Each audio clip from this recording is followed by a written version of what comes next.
Right. So we're talking about St. Bernard of Clairvaux, and those are his dates right there. So 1090 to 1153. And he is not the founder of the Cistercians, but he is the fire. He is the fire. And we will do our best. I will do my best to address this evening. So I know I've got a grandfather named Bernard on my father's side, and I've got, Mom, how many Bernards or Barneys, which is a nickname on your side? At least two more.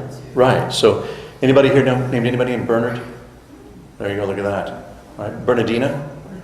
There you go. Just like that. Okay. All right. So lots of them out there. Okay. I'm going to turn the page. I don't know how to do that. All right. Where's my secretary?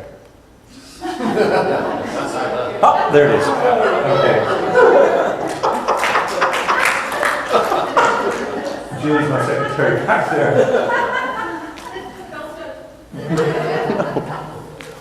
I said, she tells me not to judge. I said, I went to 6 years of seminary to judge. All right. So Western monasticism, this is lock and loaded, dirty down fast, okay? Western, not Eastern. Western Mediterranean, okay? All the monasticism develops in Egypt and in Syria and around Palestine, of course, Jerusalem. So you have southern Gaul therein, so like St. Paulinus of Nola, one of the richest men in the Western Empire, and he takes his wealth, and then what he does is he gives it over to the church. He doesn't walk out in rags like Francis of Assisi. He gives it over to the church and gets these monasteries going and everything like that, okay? And out of southern France, you get St. Germanus of Auxerre, which I'm sure all of you know, and he wrote great works on Martin of Tours. And Germanus of Auxerre probably taught St. Patrick. Okay, I know you know that. Okay, St. Benedict, he dies 21 March AD 543, and those are the 3 vows, okay, that Benedictine monks take: obedience, stability, and conversio morum, which simply means the conversion of to death. All right, so which includes all the chastity and all the dying to self and all the poverty. But the most important one is obedience and stability. So stability simply means you belong to a monastery for the rest of your life. So in 1215, Pope Innocent III, at the Fourth Lateran Council, right? Remember your studies. At that council, they made the decision of what would be, the vows that monks would take and religious orders, and it's poverty, chastity, obedience, except for the Benedictines and Cistercians who already had that. And Citeaux comes from the Benedictines. They're a branch off of that, okay? So the reforms, either the reforms of monasticism, you always got to have a reform because guys get lazy, they don't show up for prayer, and they overeat, and things like that, and nobody does any work, and Benedict, it's all about ora et labora, prayer and work. If nobody's doing any work, usually nobody eats, right? So like my mom at our house, on the front door it said, "Those who do not work, do not eat." 2 Thessalonians, it's in the Bible. Mom said it was in the Bible. All right. So anyway, St. Benedict of Aniane, at the request of Charlemagne in AD 800, tries to do some reforms. The Dark Ages are basically, you have Gregory the Great, who was the Pope from 590 to 603, and so from that, basically from about 600-ish until 910 AD with the Cluniac reforms, the Abbey of Cluny in France. With those reforms, that's what we call kind of the Dark Ages. So we're getting out of it by the reforms of monasticism. There were no wandering around Franciscans, Benedictines, or any religious sisters walking around in cities or anything like that. It didn't exist. Okay, you'd make vows, you go live in the community, and that's it. All right? So you have Cluny in the year 910. You have St. Romuald with the Camaldolese in 980. And what he does is he breaks off from the Benedictines and forms his own group, which becomes the Camaldolese. They are canonically hermits. All right? And then there's Citeaux in 1098. Then there's the Trappists in 1660. So for instance, I have a great book here on the history of the Cistercian order, which was written by a monk from the Trappist monastery in Kentucky, Gethsemane, right? Which is wonderful to go to. If you want to see what Cistercians, how they worshiped in an active community, that's the way to do it, okay? All right, none of this, like no stained glass and no paintings or anything like that. Stark white walls, altar, cross, that's it. Everything else is a distraction. All right? So those are roughly, this is rapid fast. There are others, minor reforms and everything like that, but these are the big guys, okay? These are the big reforms. The popes, Benedictine popes, so when you have 9, 10, it's too much. So when you go to Cluny in 910, we have this thing, the Cluniac reforms. You study Western civilization. Remember you're in college? Some of you had pencils in college. So when you're in college, you study the Cluniac reforms. That's about reforming the church through the monasteries. So like Benedict, what happens is Rome is falling apart and everything like that. So what Benedict really does is he purifies the air with prayer. That's what Benedict does. The Franciscans, Dominicans in the 1200s, they're going to go where? Into the cities, because the cities are growing. Okay. So the Cluniac reforms, they bring on very serious reform, and they really do, and they get into the obedience and the stability and the simplicity of life, and they put all their effort and all their work into liturgy. Okay, into liturgy, and having really high masses. All right, pontifical high masses, all right, just big stuff. And that's where they put their work. All right, and I will talk more about governance of Cluny in the future, okay? So that was their work, all right? Yes, so monks of the 11th century who were from that reform of Cluny are Pope St. Gregory VII, Pope Urban II, who called the First Crusade in 1098 or 1095, and then Paschal II. So those three are big. St. Paschal, St. Urban, and Pope St. Gregory. They're all saints in the 11th century, the 1000s, as you might say. All right? All right. So the rise of Citeaux is found in 21 March 1098. This is all in France, right? Central France. Just think central and just a pinch, kind of northeast. All right? So in the rise of Citeaux, what happens is Robert, Alberic, Stephen, Odo, and John, they break away from Cluny because Cluny's gotten lazy. You get lazy because you're successful, and then you lose the vision, and then you overeat, and then you sleep too much, and you get lazy, and that kind of deal. So Robert of Molesme, he's the same St. Robert over here. What he does, he tries to get the bad monks to reform, and they don't want to reform, and they kick him out. So he leaves. He's gone for a number of months, and the monks petition Rome, and the Pope says, "You got to go back to your men." He's like, "I don't want to go back." So he goes back. All right, he goes back to them, and he tries to reform them again, and then that doesn't work. So he goes, then that doesn't work, and then he takes the other four, and they go to Citeaux in 1098, and they're in Citeaux in 1098, and the monks again petition Urban II, and who says, "You've got to go back." So Robert of Molesme, who starts Citeaux, right, the Cistercians, he goes back to Molesme, all right, and continues on with one of the daughter houses of the Cluniac reform, the Cluny monastery. Okay, so then Citeaux just continues on with Alberic, and then after 1109, St. Stephen. Odo and John were not abbots. Okay? This is the background. This is all coming to pass. Bernard is born in 1090. All right? So Citeaux is just probably maybe 2 hours by foot, I guess, at that time, close to him. So he's aware of that. He's aware of these things going on. He would have to be. He comes from nobility, all right? So, during the time of Alberic, it's pretty lean. They're not getting any vocations or anything like that. They're making their reform. And so what they do to make the reform, and this is important, they allow the institution of religious lay brothers, all right? So these are men who do not take vows as priests. They make vows as, you know, the poverty, I mean, excuse me, the obedience, stability, and conversio morum, all right? They make those 3 vows, but they don't become priests. They're lay brothers. And those did not exist in Cluny because it was so ordered to the liturgy, okay? So they reinstitute that because it was in the original rule of Benedict. All this is about, let's get back to Benedict. All of that. So the reintroduction of manual labor as a regular monastic observance, because they were not doing that at Cluny. Their work was what? The liturgy. All right? And then to ensure reform, the creation of similar abbeys. Well, it seems kind of common sense, but it all comes down to governance, how that's going to work. All right?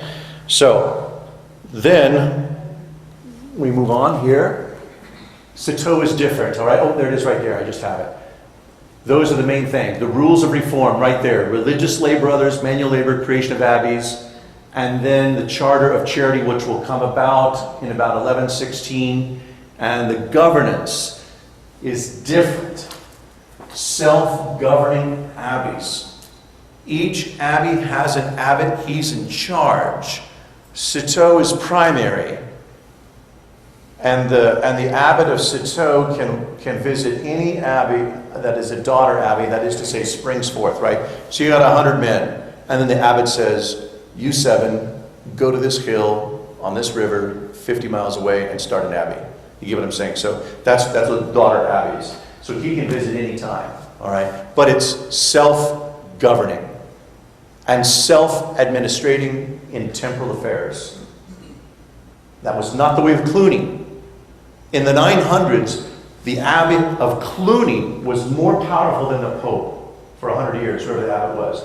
And all of the other abbeys that came from Cluny, he was the boss. Nobody became abbot without him saying so. Nobody became a prior without him saying so. They were not allowed to, all novices had to list. He had to give approval without. He had power. He was more powerful than the Pope in the 900s. All right? So I got that verified. I talked to a couple monks. All right? Okay. So what happens is to start this abbey, they immediately get protection from Paschal II. So we're going to start this, and we don't want anybody's fingers on it. All right? So like I went to the Pontifical College Josephinum. It's the only pontifical school in the United States of America. Why? For this reason. Because the German founder, Joseph Jessing, did not want any of the Irish getting their fingers on his abbey. Hand to God, that's the way it was. And so that's what happened, because it was a German seminary that was designed to take care of German immigrants. And so it was 2 weeks of German, 2 weeks of English every month until World War II. 2 wars with the crowds make things difficult. All right, so that really happened. That really happened, and that's the why he did that. He got pontifical status immediately. Because what 75% of all bishops in the United States at that time were Irish. You know what I mean? But I'm part Irish, so I can say that. All right, okay? That's the side where I enjoy life, the Irish side. The German side, I can get the stuff done. All right.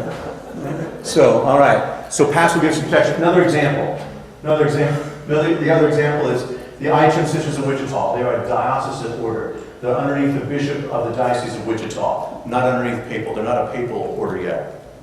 Okay? So the bishop could say, adios, sisters. These abbots are not priests, right? Abbots, 92.5% of the time are priests. Are priests? Mm-hmm. I thought back then they were not. No, it depends on the house. Who ordained them? A bishop. A bishop ordains a man to be a priest. I know. But the ceremony or the vows are given to the superior. But there was a schism going on. Was this coming later? This is later. Okay. The schism is 1054. That's east-west. Okay. Get that out of your head. All right. So Paschal gives them protection immediately to start this, and that's important.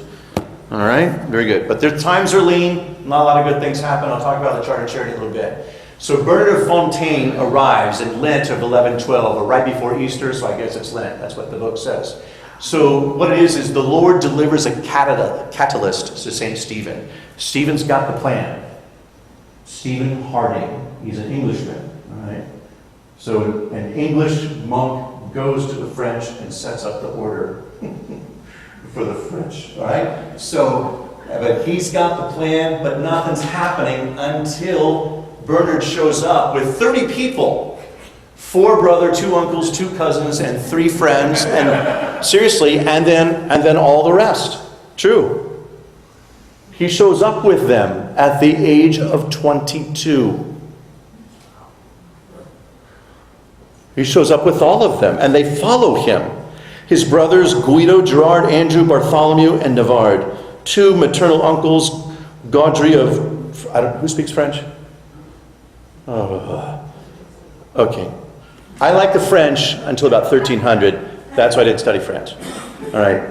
So Gaudry of Toulon, Millet of Montbard, 2 cousins, Geoffrey of Delaroche, and Robert, a cousin who was accepted 2 years later because he was too young. 3 friends, Hugh of Vitry, Geoffrey of Ainay, and Artaud. All right. And they showed up. All right. All that. And then all the others, we don't know their names, but 30 total. It's incredible. So we must understand that Bernard is not the signal for an extraordinary revolution in monastic ideas. The idea is there. Stephen's got it. He's the fire. Bernard's the catalyst. He's going to make it happen. All right? The Holy Spirit's going to make it happen. And he radically responds to the Holy Spirit. All right? So the daughters of houses of Citeaux. So right away, this is happening. This is happening quickly. Fast. I mean, so many people are joining. It's incredible. So many. All right? La Ferte or Firmitas, Pontigny, Pontigny, Clairvaux, and Morimont. Right? So those are the first 4 daughter houses of Citeaux. All right? And so everywhere they go to start a house, they have to make sure they appeal to the local bishop.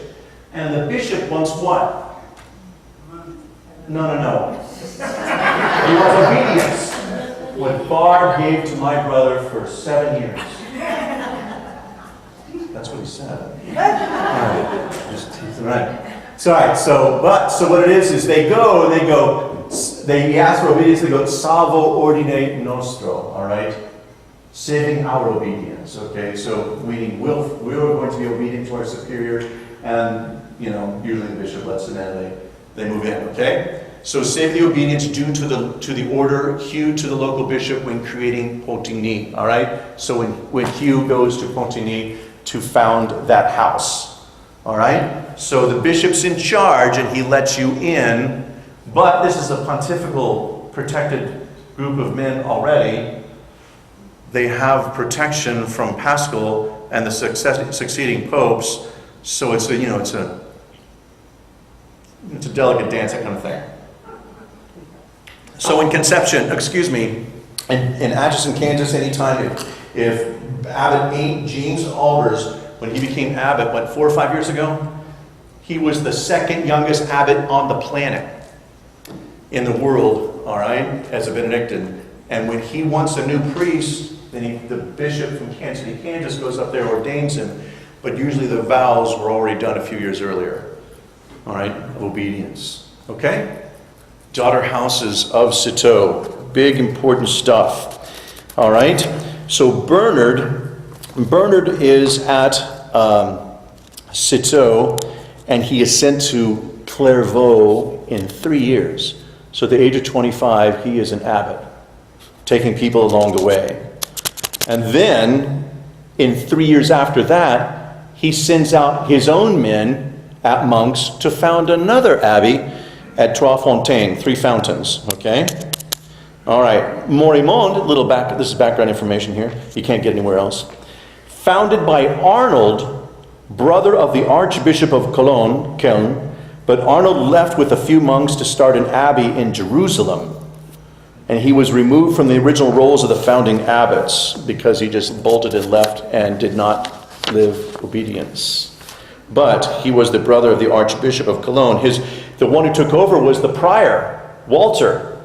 And then Walter will eventually, this is the launching pad, Morimond, to go into Germany, right? Because Cologne is one of the electors of the Roman Empire, right? And so Walter becomes the abbot of Morimond, and then he becomes an archbishop. And so Cistercian spirituality enters into the church. So in the first plenary chapter, in 1119, the plenary chapter, all the abbots come together and they talk, okay? Well, okay, I'm sorry, we'll just do it real quick. So the move to Clairvaux, Claire Vallée, or Clara Vallis. So it's the Valley de Absinthe, or the Valley of Wormwood, or bitterness. So we changed that to the Clear Valley, which is good. Thank God, huh? So, and St. Bernard was 25. He took all his family members out of Citeaux and 5 more, and then a few years later he founds 3 fountains, all right? Sends a colony out there to found a new abbey in 1118, 1119, okay? And then 1119 we have the plenary chapter. We have the plenary chapter. So, pardon me? I know, good. So, right. So the 10 abbots are Citeaux, La Ferte, Pontigny, Clairvaux, Morimond, Préauly, Trois-Fontaines, La Cour d'Aix, Bonneval, and Bourras. All right? So those are the first 10. So in 1119, that means there's 10. Whereas before Bernard showed up, there was like 1. Okay? So these things are growing exponentially quick, very fast. Whoops, that's me. Sorry. Why I have this.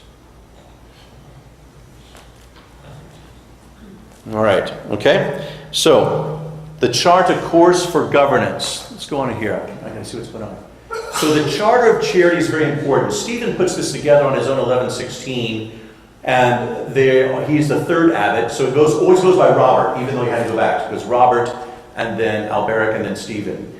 St. Stephen of Harding. So all daughter house abbots attend, except St. Bernard. He could not attend because he was ill. And so there's Charter of Charity that is the formation of Citeaux, the Cistercians, was not in the hands of St. Bernard. Okay, so they have this plenary chapter, and they implement the charter. It's not to get rid of the rule of St. Benedict. Okay, Cluny was one family of immense size with one person in charge in Cluny of all these other abbeys. Okay, Citeaux is many families in one order. So the abbot of Citeaux had preeminence. He could visit at will any daughter abbey, and was subject, though, to the general chapter. He is not above the law. It's kind of like conciliarism, council. Pope calls a council comes together, council makes decisions, same power as the Pope. All right? So when the chapter comes together, all the abbots say, we're going to do this, and he's got to follow it, even though he's the abbot of Citeaux. All right? And then after that, they have the consuetudines, which hold on to what is good from Cluny and refine in accord with the rule, meaning the rule of St. Benedict. Okay? So, each abbey is autonomous, unlike Cluny. Cluny, abbot of Cluny, retained actual headship of all dependent houses, appointed priors over them as vicars, and who without his sanction they could not receive vows of profession. He controlled all of that. So can you imagine the extent of organization by horse and by walking in all of Central Europe? All right? So there you go. And I mentioned he's already as powerful as the Pope in Cluny. St. Stephen saw the decline, and he wanted to avoid that, and so he wanted a patriarchal system. Patriarchal in the sense of the abbot is the father, the true father. So the abbot of Citeaux obviously has preeminence. And this is interesting too. This is what Stephen got rid of, and the other founding abbots. They abolished the payment of tax to all daughter houses for the right of governance. Okay? So it's like you have Kansas City is the abbot, and then you have Dodge, Slime, and Wichita. And to rule over them, you got to pay them a tax, and then they give you permission to rule over them. It's a money transaction. Money transaction, all right? In order to guarantee your rule over them, you give them money by your laws of your order. So then the suffragan abbeys, like say Wichita, could exact tax of a filial house, like say in Augusta. You get what I'm saying? So this mandatory taxation and money changing hands in Cluny, and Stephen stops that. And then he says also, no interference in temporal affairs of daughter houses, like, not creating another abbey. I'm sure there's conversation, but certainly all the other temporal affairs of economics of the house, right? Of the abbey. Because the abbey is an important thing in the marketplace, because they will sell whatever they make in the marketplace, their work. So Citeaux, the abbot of Citeaux could not dispose of any personnel against the wishes of the local abbot and all the brethren of that. He just couldn't step in and say, this guy's got to go. He doesn't have that kind of power, and the abbot of Cluny did. So maintaining strict observance of the rule with new charter, abbots at the annual general chapter had supreme legislative and executive powers.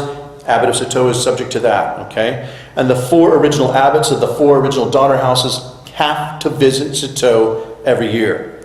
And Pope Calixtus II gives immediate approval immediately. And then over time, other religious orders borrow this way of life. Okay, so this consuetudines is basically the primitive Cistercian regulation of worship and hours and prayer that they kept from Cluny and that they adapted and refined and purified. All right, now, growth, there it is. It was a charter of charity because it was put aside the burden of pecuniary contributions. It pursued only charity of souls and things human and divine. So what could happen is it's like they could all come together in their general chapter, and they could say, this abbey over here in this part of wherever they're at, and it's a daughter house of Moribond, and they need help financially. They could all agree, all right, we're going to send some help over there. But it was not a law, it was not a taxation, it was not exacted out of people. All right? Much more pure. All right? As long as we're all praying, trusting God, it can stay that way and stay pure. Okay? All right. So the growth of the order. I can't even remember what I have here. Oh yeah, look at that. So 70 abbeys during the time of Stephen from 1109 to 1133. And those are the first few right there, the first big ones. I put those up there just to show how fast it's spreading and everywhere it went. It's incredible. Italy, Germany, England, Austria, what is now Austria, Yorkshire, which is also England, Belgium, Switzerland, and St. Bernard is fire. As they say, when St. Bernard's of Clairvaux came to town, mothers hid their children for fear that their boys would join his order. All right. For real, there was that much fire. And not just young men. I'm talking about noble classes, nobility, forsaking all for what they see. All right? So in 1126, for instance, Bernard of Clairvaux was at Chalon-sur-Saône in France in the lecture halls of a university, and he's there speaking, and he empties it, and they all follow him. All the students. And they thought it'd be easier than taking a test. In Germany, he was there with an interpreter, and he picks up 60 recruits to be novices in one evening, because of who he is and how he's preaching and how he's on fire. In 1128, Clairvaux, where he's the abbot, has 90 novices. Now remember, he showed up there in 1115. Is 90. Professors arrived from across parts of Europe just to speak to him, and they never left. I want to stay. And this is like, nobody ate like this. Like ever. You know what I mean? I mean, it wasn't Irish penitentialism, I mean, with Benedictines, it's like, you can have 2 bowls of oatmeal because it's a feast day. But with the Irish, it's like, can I have another bowl of steam? That's how bad. The Irish are bad. They're tough. They're very strong, right? St. Malachi, the Archbishop of Armagh, in Ireland, ended his days. He left his bishopric and was allowed to and went to Clairvaux and became a monk. He did, Saint Malachi, and he died, and Benedict was holding him, or excuse me, Bernard was holding him as he died. You know, just the intensity of the fraternity of Christian love. Here's others. Otto of Freising, the brother of Emperor Conrad III, the German emperor, the Holy Roman Empire, right? The brother of Emperor Conrad III and the uncle. He's also the uncle of Frederick I Barbarossa. He left all nobility and all opportunity for power, everything, to join the Abbey of Morimond, and later becomes abbot and later bishop of Freising. So it's incredible what's happening. By the time St. Bernard dies in 1153, there are 343 houses, and 65 of those are daughter houses of Clairvaux. It's crazy. It's unbelievable. 65 from Clairvaux alone. All right? Daughter houses. Okay? All right? And there you go. All right? So the line of Citeaux, Clairvaux, and Citeaux is like a lime green, Clairvaux the red, Morimond blue, Pontine is black, and La Ferte or Firmitas is yellow. I mean, look at that. I mean, they're up in Norway. I'm not starting that house. Right? But that's how powerful it was, okay? So in the first 100 years, 572 houses, abbeys, were founded. And I'm talking, this is purely Cistercian, as we call them, the white monks. Benedictines are the black monks, because they were black. So, and according to traditional legend, like Bernard shows up wearing a white cowl. All right, and already they had, because he wanted it, and already Stephen had the white. Stephen Harding, St. Stephen Harding, okay? All right, so in 100 years, 572 houses, 28 direct daughters of Citeaux, and then 77 filiations, filial son or daughter. So you have, Citeaux, what did I say? You've got 28, there's Citeaux, and then they got 28. Of those 28, and then those have other houses underneath them, okay? Not in governance, just in creation, all right? So this house is created, and they send 15 guys. Those 15 become 50, become 75, like they're sending out 15 more men again to found another abbey. I mean, the 1100s, it's happening. It's fast. It's incredible, all right? I've read that it's one of the largest growths ever in religious life. So the years 1130 AD, 1130 to 1200 were the most fruitful, and there was only 1 year when there was no new foundation. Only 1 year, the whole time. Which would be interesting to why. Why is it 1196? What was going on there? What happened there? So by 1147, there's 51 new houses. But it slowed down in about the year 1200. So in the 13th century, the 1200s, there's 1 or 2 Cistercian houses being created every year. Every year. So the high point is basically, 1115 until about 1334, right in there. That is the golden age of the Cistercians. Okay? And then the great dissolution takes place at the French Revolution, 1790. 1790. So up to that year, up to 1790, and many of them, they were killed and the places destroyed, there were 707 Cistercian abbeys, 900 convents. All right, we're 700, and this does not include regular Benedictine monks, the guys in black. All right, this does not include Camaldolese, the hermits, were white. This does not include Franciscans and Dominicans. All right, just throw all them on there. You know what I mean? Okay, and then this does not include Trappists. All right, all these things. It's amazing the growth that was taking place, and then many of them died by, of course, in France, of course, by savage butchery. Now, moving along, I think I've got something here, and I've got to be done, and it's never going to happen. All right. So This is Bernard. This is what he can do. This is what he does. They call on him because he's this great holy man. So he's the holy arbiter of Christendom. He's the hinge of the Middle Ages. This is the Middle Ages, okay? It's like the 13th century going up into the year 1400. That's called the High Middle Ages. All right? So he's the arbiter between princes. Princes are having a fight in the Germanies. And the emperor says, you guys won't shut up. You won't do what you're supposed to do. And you're after each other all the time. Somebody get Bernard. And then he would walk to the Germans. Or he would go across the Alps on foot to Italy. And then go back on foot back to France. All right? Doing all these things. Between popes and a claimant. And I'll talk about that. In 1130 AD, in 1130, there was who died, I forget his name, but Innocent II Anacletus, they vied for it. So there's a pope and an anti-pope. We almost had a big problem that took place later on in the 1300s. All right? So between princes and bishops, preaching the Second Crusade at the Abbey of Vezelay, which I've been to, which is incredible.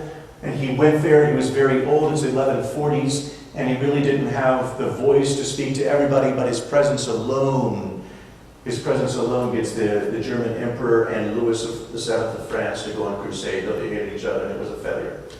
All right? That kind of deal. But he alone makes that happen.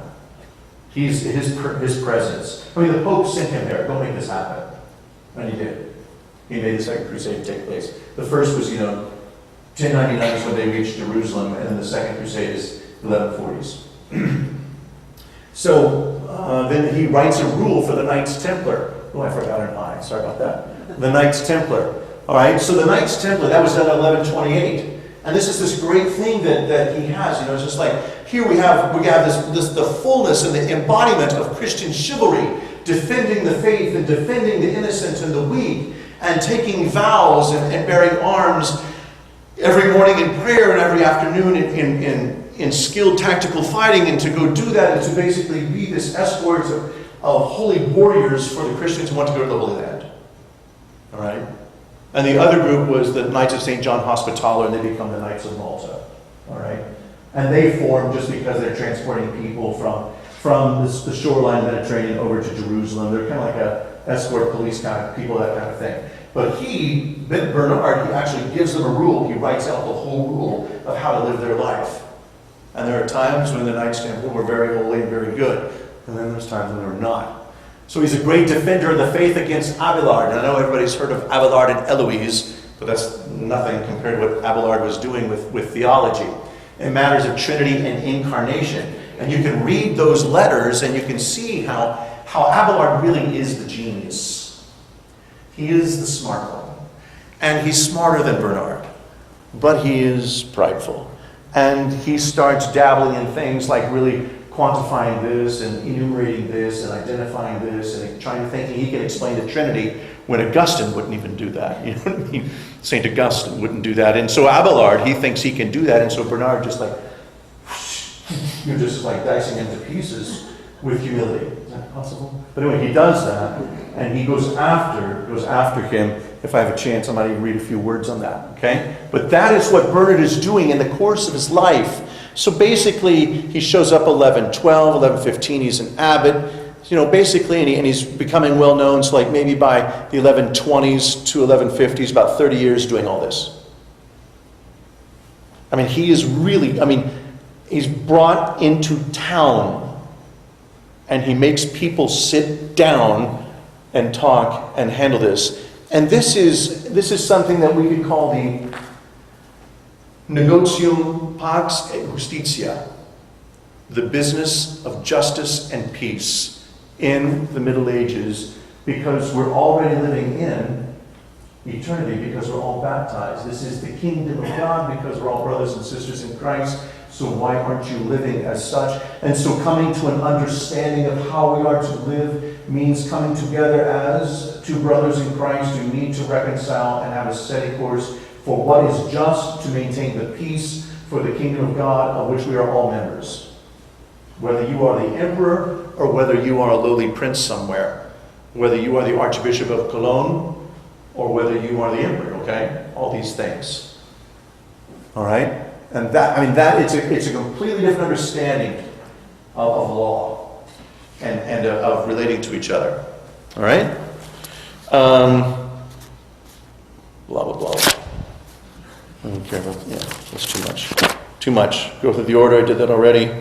Knight Temple did that already. Okay. Saint Bernard of Clairvaux and Saint Norbert of Magdeburg, because he was the archbishop there. Saint Norbert founds the order of Premonstré. And the order of Premonstré, which will be called the Norbertines because they're followers of Norbert. Norbert was a monk, but what he does is he leaves the monastery, and what he founds is the group of the canons regular of Premonstré. All right? And so what they are is they are canons. They are priests who live in community, usually attached to a cathedral, and they are in more heavily populated areas, whatever that means at that time, but they are not in a cloistered monastery somewhere else, okay? So they are now going into the city. So Norbert is kind of like a bridge from strict monastic observance to the Franciscans who are going to run around in pairs like lunatics, okay? All right, seriously, guys. Is everybody scared of them? How can these guys run around and be a religious order and not belong to an abbey or a convent? That's insane. And everyone was scared of them at first, all right? Okay, so what Norbert is kind of that bridge from the abbey to the mendicant traveling around thing and begging, okay? Norbert and Bernard were best of friends. They negotiated well together. Let me rephrase that, okay? They were contemporaries and they maintained peace between each other. They agreed that wherever they founded a house, it would not be within 8 miles of the other person's house, of another person's abbey. And they would agree to not steal each other's novices. You know, some novices talk to each other. It's like, wow, man, your abbey's really cool. Because whatever the words are for that in the 11th century, or the 12th century. So that would happen, all right? But they would not allow that because that could cause friction and problems and concern and everything like that. And so they maintained this harmony while they were alive between those two orders. After they died, maybe not so much. And so a big thing happened in 1130. You have the Pope dies, and the cardinals elect Innocent II immediately, and yet there's two factions, the Guelphs and the Ghibellines in Rome, blah, blah, blah. And so you got Anacletus II.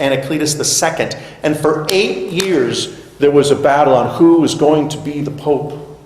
All right? And so Norbert and Bernard were rallying princes and kings and the emperor in Germany and then trying to control the Normans who were down in Sicily because they wanted Anacletus, I don't know, maybe because they just wanted more power or something like that. And Anacletus was grabbing at any kind of political structure he could get to make him be the Pope and everything like that. And he asked the German emperor, and the German emperor is just like, no, I'm washing my hands of that. And so Norbert and Bernard were going to all these places to negotiate this for 8 years. And while they're going and doing this for 8 years, like going over the Alps and then going back over the Alps, and then while he's doing that, he's writing his 86 sermons on the Song of Songs, which he gives to his monks in community in Clairvaux.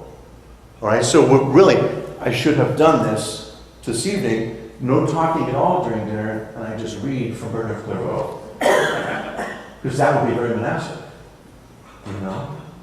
So anybody who's ever visited a monastery, I don't know about the women, but for the men, you go down to Clear Creek, and at Clear Creek, Our Lady of Clear Creek in northeast Oklahoma, you have, they're from Faucambeau, and they have their monastery, and so you're there, and nobody's talking, and there's one person reading, and everybody else is eating, and there's 2 men who are serving, and everything like that, and, they're reading, you have to read in the language of your country, praise the Lord, so they were reading in English, but, they're reading, what were they reading that day? It was wonderful. They were reading the biography of St. Louis IX and his crusade in Egypt, as written by Sir Jean de Jonville, his personal scribe. And it was wonderful. And I'm like, this is awesome.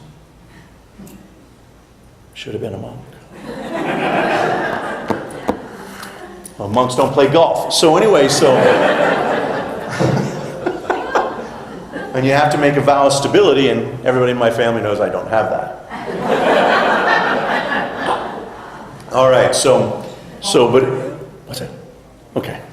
All right, so anyway, so there it is. So you have the King of France and all these different people, and they're trying to get everything settled and everything like that. And so he's directly involved with all of that. Even Cistercian bishops, even Cistercian monks become bishops and then popes, like Eugenius III. He becomes a pope. All right?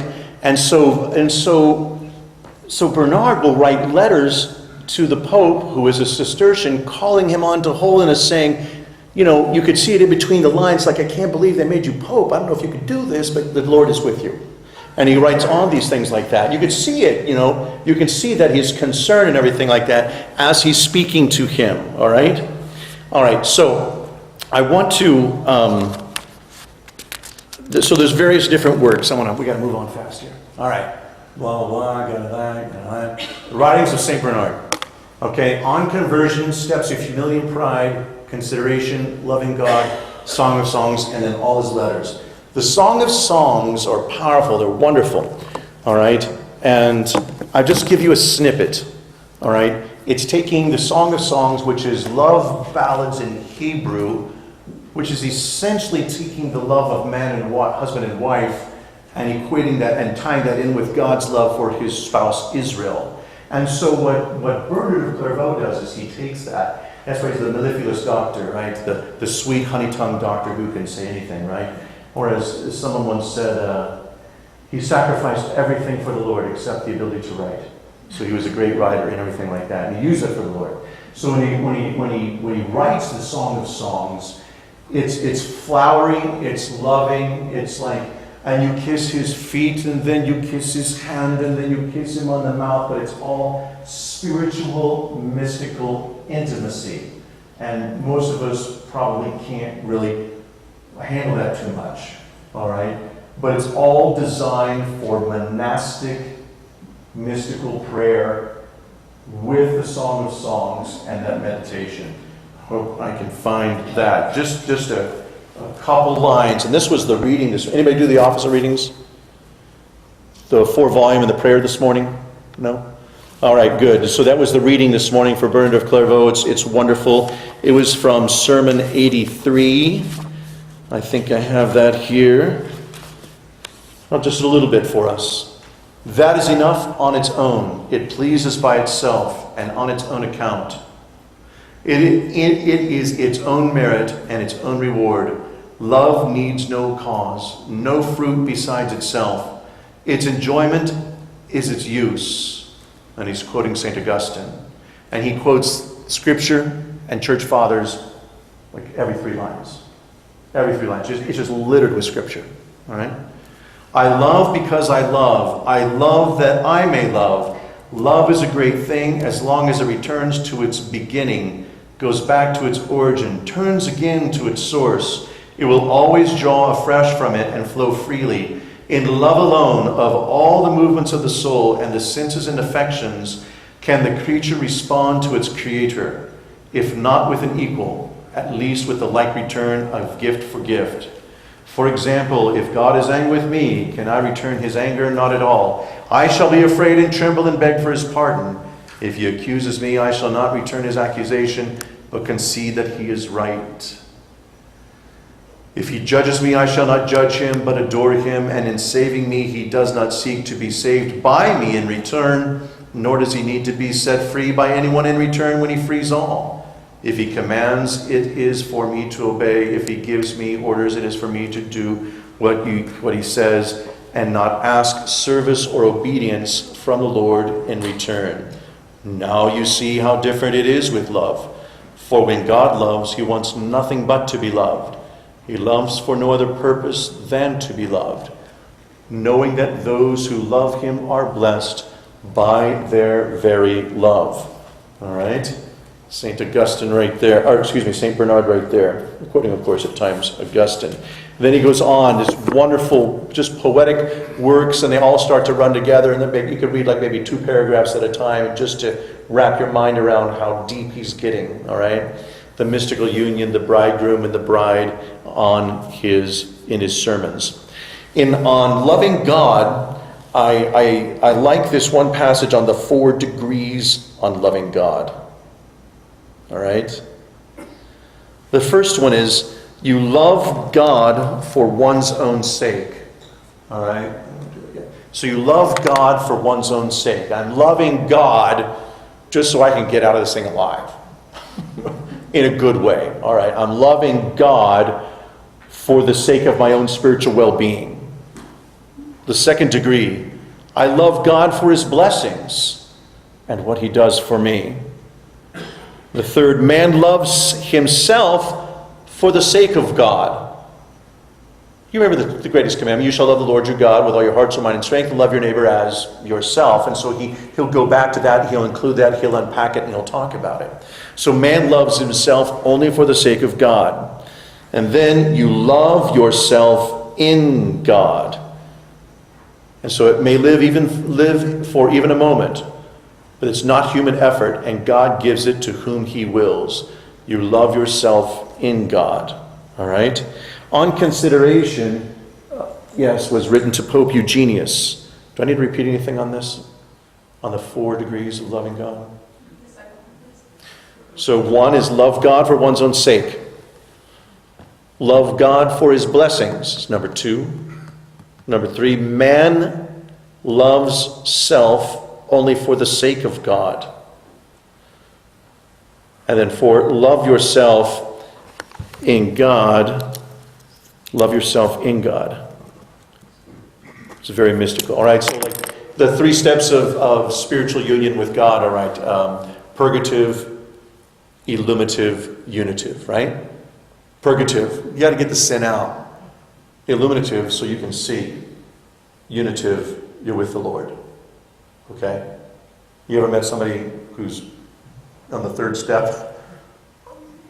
You know, probably like Mother Teresa. Even though she said she was in the dark night of the soul, she made that clear in her writings, in her letters. Okay? Probably John Paul, Benedict XVI.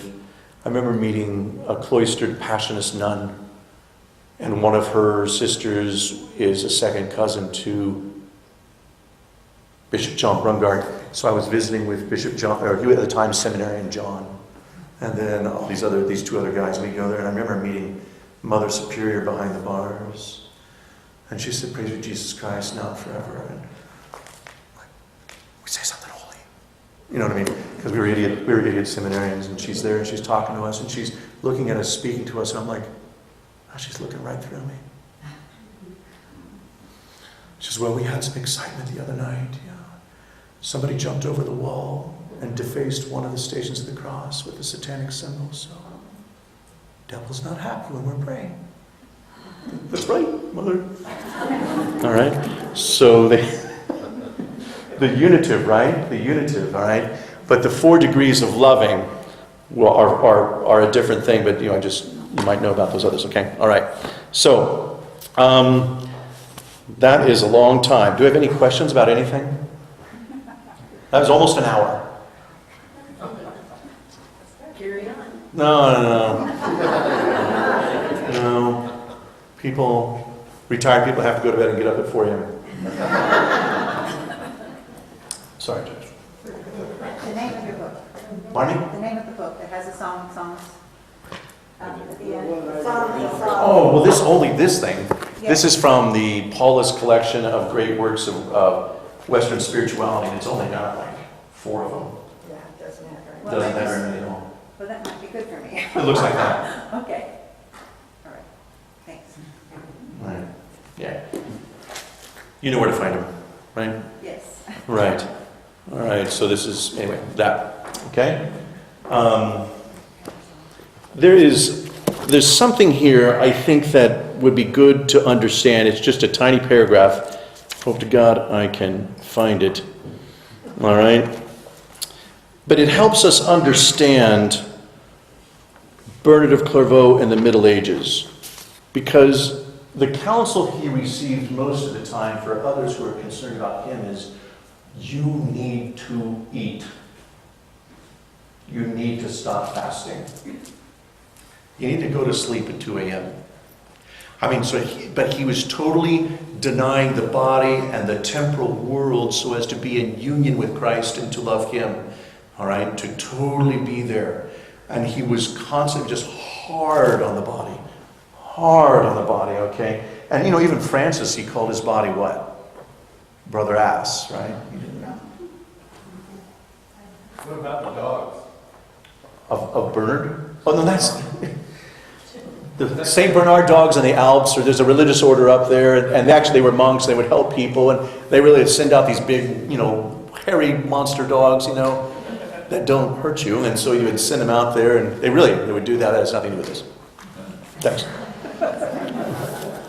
All right. Gotcha. Sorry, Tony, thanks. All right. Yes? Just a matter of coincidence, St. Bernard and St. Pius X both died on August the 20th. Interesting, but on this day, August the 20th, if you know, for those of you who've been around, the calendar changed at Vatican II. Right. So March 21st is St. Benedict, that's the day he died, but the church moved it to the summertime to get it out of Holy Week and potentially Easter week. Well, Without, St. Pius X, Right. feast day is tomorrow. exactly, because you can't bump Bernard and Clairvaux. Right. Can't bump him. It's truth. Well, St. Pius X used to have a higher standing, and he got bumped with the Vatican II. Oh, well, And another reason too, which I won't go into. Thanks, Vaughn. Appreciate that. All right, this might help us a little bit. This is from On Loving God. This helps us understand kind of the spirituality of sacrifice. I think that I have to do the preliminary paragraph. When shall I come and when shall I appear in God's presence? Psalm 41. O Lord my God, my heart said to you, my face sought you. Lord, I will seek your face. Psalm 26. Shall I see your holy temple? Psalm 26 again. I think that cannot be until I do as I am bid. That means I can't see his temple unless I do his will as he calls me, right?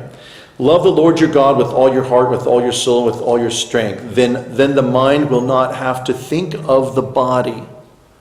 The soul will no longer have to give the body life and feeling, and its power will be set free of these ties and strengthened by the power of God. For it is impossible to draw together all that is in you and turn toward the face of God as long as the care of the weak and miserable body demands one's attention. So it is in a spiritual and immortal body, a perfect body, beautiful and at peace, and subject to the Spirit in all things, that the soul hopes to attain the fourth degree of love, which I just enumerated, or rather to be caught up to it, for it lies in God's power to give this degree of love to whomever he will, because not all the monks of Citeaux or Clairvaux or the others received that gift. Not all of them, but Bernard did. And Bernard used that and responded to that, and it became powerful in conversion. It is not to be obtained by human effort. That, I say, is when a man will easily reach the fourth degree, when no entanglements of the flesh hold him back. And that's just not food and drink. That's the cares of the world. The cares of the world. Because every time somebody bangs on the door of the monastery, and this is a letter from the Archbishop of Cologne, we need you. Or this is a letter from Spain and Portugal, and Alphonsus III needs you. And he's like, I don't want to go. And they just make him go, or they try it, right? So it's when a man will easily reach the fourth degree, no entanglements of the flesh hold him back, and no troubles will disturb him, as he hurries with great speed and eagerness to the joy of the Lord. And I think that kind of helps. That is chapter 9, paragraph 29, 9.29, if you want to find that on Loving God. All right? I think that helps us understand a little bit the idea of sacrifice and how they willingly entered into that. I mean, and it was austere. It was austere, and yet hundreds upon hundreds of men and women entered into this in that century. I mean, hundreds. At once, sometimes. To enter into the austerity of life, to sacrifice all of this world for that. And to find joy in that. My brother and I were in Italy, and I think we were in Florence, Firenze, And we're visiting these churches, and there was this little tiny side chapel that was like this big, behind big doors, and, we were snooping around. And so we open up the doors and go in there, and there's just a little side altar for a monk or a priest, monks, no, they were Franciscans, to say a prayer on their own, or to say Mass on their own. And above, I was like, oh, this is neat. I looked up, and there was this painting, like, half the size of this right there, of Bernard of Clairvaux. It's Bernard Clairvaux, and he's like this, looking at the cross, and he's got a chain. And at the bottom of the chain is the devil. And the devil's on the ground like that. And he's up, and he's looking at Christ, and he's holding the chain. Now, we're all familiar with Michael the Archangel, right? Doing battle, and it's cool. And little boys want to dress up, and little girls too. So but here he is in his peace and his serenity, conquering the evil one with his love for Christ. It's very interesting. I like that a lot. So then just finish up with this right here. Bernard in the BVM, the Memorare is attributed to him. It probably was already in Citeaux, but the phrase, O clement, O loving, O sweet Virgin Mary, he probably added on. It was like this in prayer, O clement, just bursting out with that after they had said the prayer together in community. All right? That's according to legend. All right? This on the left is the lactation of St. Bernard of Clairvaux. I used this in a homily the other day at college. It kind of freaked people out. Even people who have 10 children. So the lactation of St. Bernard, because he loved Mary so much. And so he had these paintings. So I found kind of something a little Spanish, and then I had this one, which is probably in a book of Psalms right there. And what it is Mary is breastfeeding. Mary's nursing Jesus.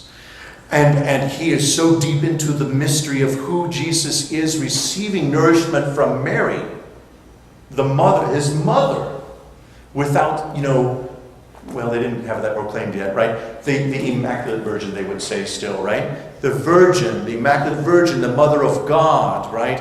And she's nursing Jesus, and he's there praying, just wanting to get a drop of milk that spills out. It's the lack. He had an eye infection too. What's that? He had an eye infection. Correct. According to that healed the eye infection.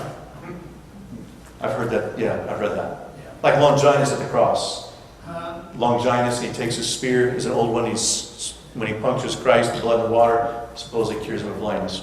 But anyway, with this it manifests, it demonstrates this incredible love in his writings, and we don't have time, obviously, but the sermons of Saint Bernard of Clairvaux on Christmas and Advent are really wonderful, and they speak of this love so much, right?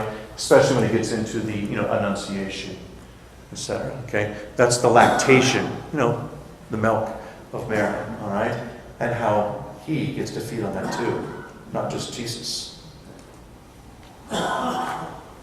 I think I'm done. I'm really done. All right. Thanks a lot.